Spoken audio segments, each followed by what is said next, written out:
হরে কৃষ্ণ।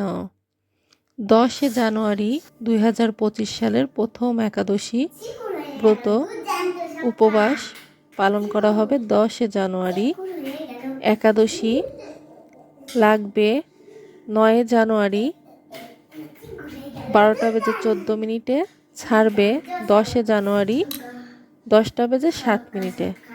এই একাদশী ব্রত পালন করা হবে 10 জানুয়ারি, আর এর পারণ হবে 11 জানুয়ারি।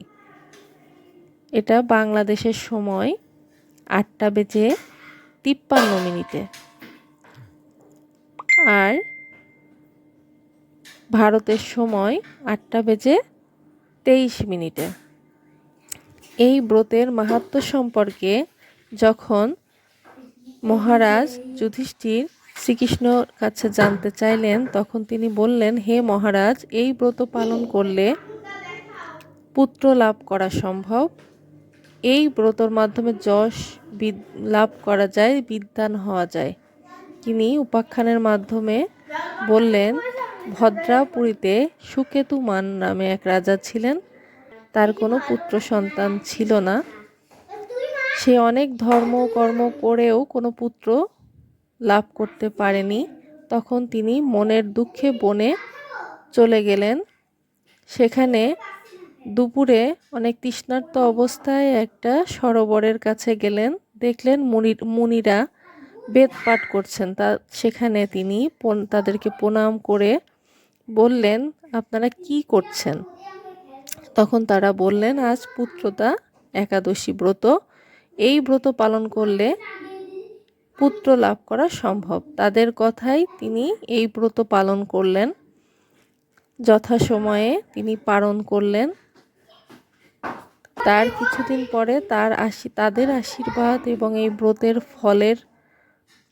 ফল স্বরূপ তিনি একটি তেজস্বী পুত্র সন্তান লাভ করেছিলেন।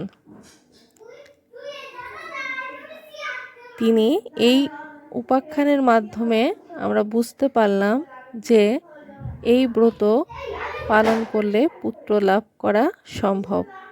নারায়ণ দেব আমাদের এই ফল প্রদান করে থাকেন। শুধু এটা না, ইহকাল পরকালে এই একাদশী ব্রত নয়, সকল একাদশী ব্রত পালন করলেই আমরা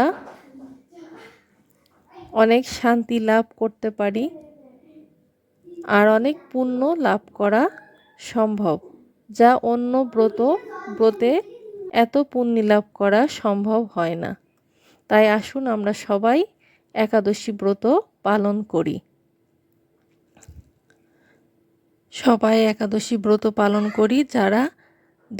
যে দম্পতি পুত্র লাভ করতে চায়, তারা এই ব্রত